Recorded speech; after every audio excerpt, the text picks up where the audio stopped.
Bonjour tout le monde, coucou les Wana guys, assalamu alaikum. Coucou à toute la communauté Afrique, Europe, Amérique, Asie et Océanie. Ça y est, nous y sommes. Aujourd'hui, c'est la fête des mères, c'est la fête des mamans, des mothers, des madres yayi.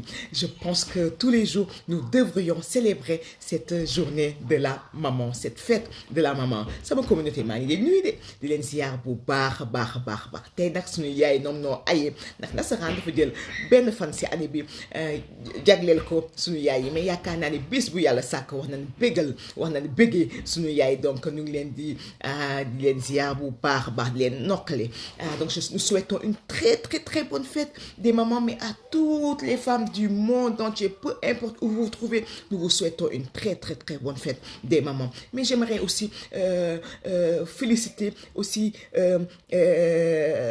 souhaiter aussi une bonne fête à ces femmes-là, à ces grandes sœurs, à ces petites sœurs, à toutes ces femmes qui n'ont pas porté dans leur ventre un enfant, un bébé, mais qui ont été là, qui ont pris le rôle de la maman au sein d'une famille, qui ont participé à l'éducation, qui ont donné beaucoup d'affection, qui ont donné beaucoup d'amour à leurs petits frères, à leurs petites sœurs, aux nièces, aux neveux, en tout cas à un enfant qui était là, qui était dans son entourage. Donc à vous aussi, nous vous souhaitons une très très bonne fête et vous faites partie de ce lot. Vous êtes aussi des mamans. Voilà.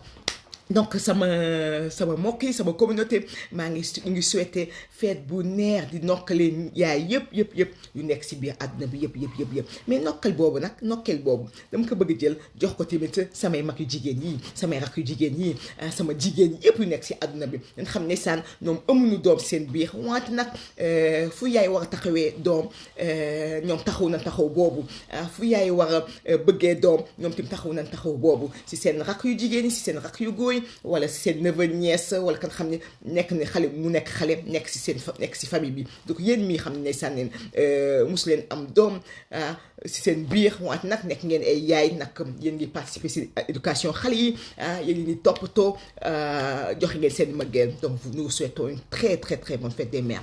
Donc cette journée, cette fête de la maman, mais cette maman là, cette femme là, elle est importante pour nous, elle est primordiale, elle est essentielle, elle est essentielle. Qu'est-ce qu'elle a vécu pendant ces 9 mois de manière générale, pendant ces 3 premiers mois, pendant les 3 premiers mois, elle vomissait, elle maigrissait, elle avait des sauts d'humeur. Elle était très en colère contre son mari. Elle ne comprenait pas les odeurs qu'elle aimait avant, les aliments, la nourriture qu'elle aimait avant. Maintenant, tout est devenu désagréable. Tout est devenu hyper, elle est devenue hypersensible. C'est à cause des hormones. Après cette première phase, donc il y a la deuxième phase entre 3 mois et demi, 4 mois jusqu'à 6 mois, 7 mois. Alors là, la femme, la maman, elle est magnifique, elle est radieuse. Elle a un teint éclatant. Elle a les cheveux qui poussent énormément, elle a les ongles qui poussent. Elle est juste sublime. Elle sent une allégresse au plus profond de son être parce qu'elle porte quelqu'un, elle porte un être dans son ventre. Donc elle est dans un état vraiment extraordinaire.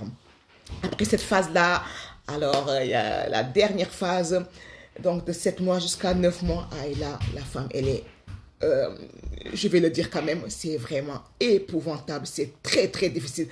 On a beaucoup grossi plus ou moins, on a du mal à marcher quand on se couche le soir, peu importe à quel moment de la journée, mais on ne sait pas si on doit se coucher à gauche, à droite, on cherche vraiment la position la plus confortable, mais c'est très très très difficile. Il y a aussi cette crainte, il y a aussi cette peur de l'accouchement. Qu'est-ce qui va se passer? Est-ce que mon enfant va survivre? Est-ce que moi je vais survivre? Qu'est-ce qui va se passer? C'est mon premier enfant, qu'est-ce qui va se passer? Donc il y a toutes ces questions-là. Alors sama yaay bi xam ni moom moo ëmb doomam bi juróom-ñeenti weer, mais juróom-ñeenti weer yu doy waar. Ñetti premier weer bi ndeysaan day wàccu xeet yi odeur yi dafay odeur bu ko gënoon neex daf koy bañ dafay xaw a xulo day mer pas xulo mais day mere jëkkëram nag hormones yi ndeysaan day jeex boobu su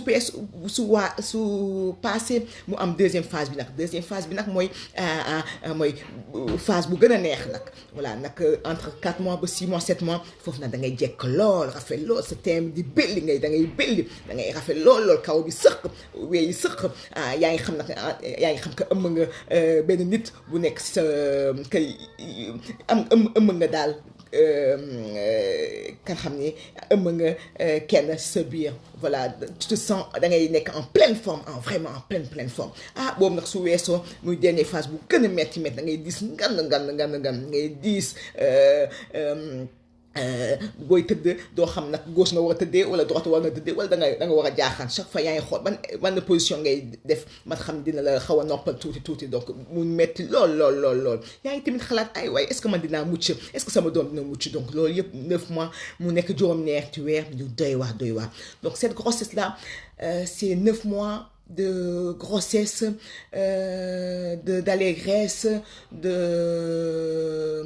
d'allégresse, d'espoir, mais aussi de crainte, beaucoup de crainte. Alors, après cette phase-là, maintenant vient l'accouchement. Cette sensation-là, vraiment, elle est indescriptible. On ne peut pas vous dire, ça fait mal comme ça. On ne peut pas vous le dire, ça fait tellement mal. C'est comme, il y a quelqu'un qui avait dit, c'est comme si on avait fracturé un os 260 fois, tellement la douleur, elle est insupportable. Donc, nettoyer. Côté boobu weesoo mu des accouchement nag dafa metti kenn mënu ko décrire dafa mel ni nga jël benn yax nga damat ko 260 fois yu bëri nag mettit donc après cette femme là qui a vécu tout ça ces 9 mois de grossesse qui a accouché mais qu'est-ce qui nous reste à faire pardon. Voilà, je pense qu'il n'y a personne sur cette terre. Vraiment qui déteste sa maman. Peut-être c'est la façon de faire qui diffère. On est pudique, on n'arrive pas à dire maman je t'aime.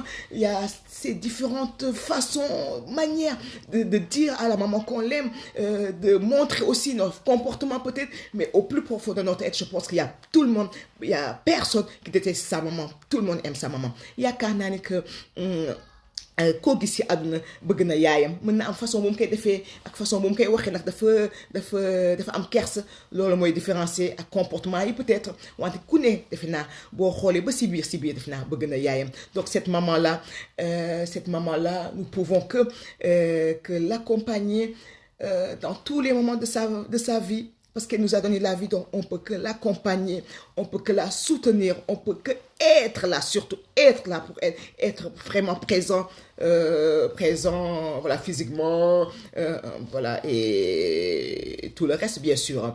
Donc, il y a eu beaucoup de faits, mun nu ko fay à part nekk ak moom même bu nekk ak moom si kër gi mais au moins sa xel na nekk si moom na ngeen nan taxu loolu lay wax nan taxu nan leen yërëm daal pour gàttal nan leen yërëm nan leen dox seen gëdd nan leen yërëm surtout nan leen yërëm.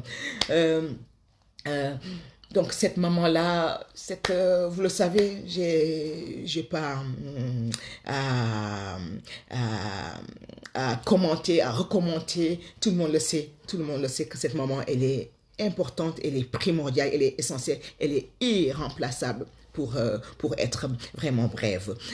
Donc yaay boobu defe naa pour gàttale yaay boobu kenn mënu ko remplacer si àdduna donc nous souhaitons une très bonne fête des mamans. Nous faisons beaucoup de prières surtout pour vous qui êtes encore présentes, que Dieu vous donne une très très longue vie remplie de bonheur, de santé, que vous soyez encore là pour nous guider pendant longtemps. Les mamans qui ne sont plus là, nous souhaitons que le bon Dieu les accueille dans son paradis céleste. Donc suñu yaay yooyu nañ xam ni duna yàlla na yàlla may leen wér-yam ak gudd fan yu bëri ñu yàgg fii di ñu tetteel yaay yéen xam ne saan dem nañ jiis nañu yàlla na yàlla teewu leen teral leen fay leen aljana incha allahu rabbi. Donc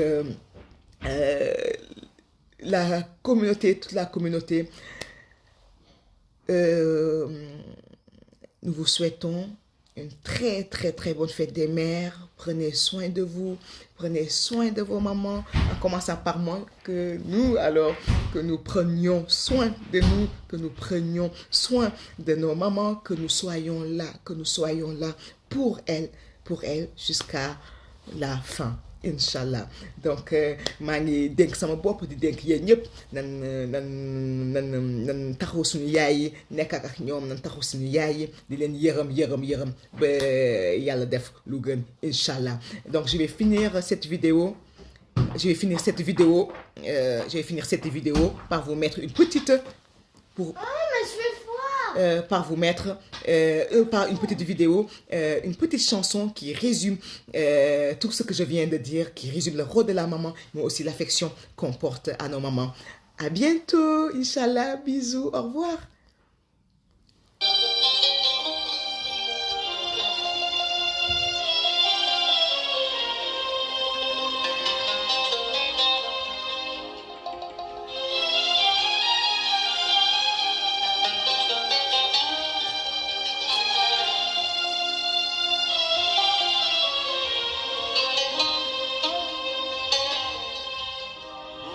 You can love. Bye bye,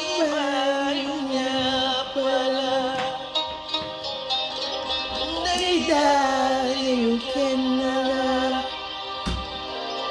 Bye bye,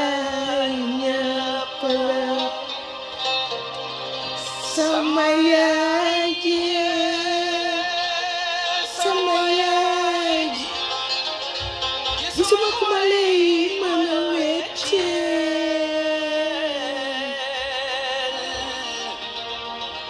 yow mi gën ci man yow mi gaaw ci man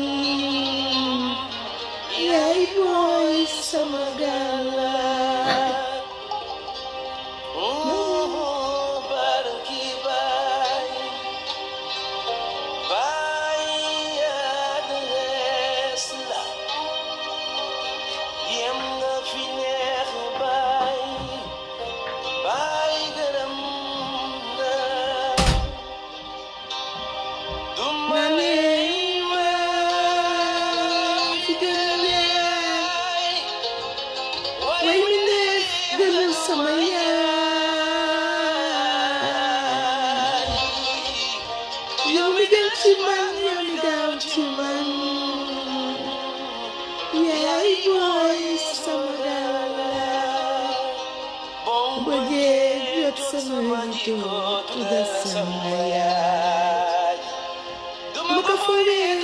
Café, mano samaya.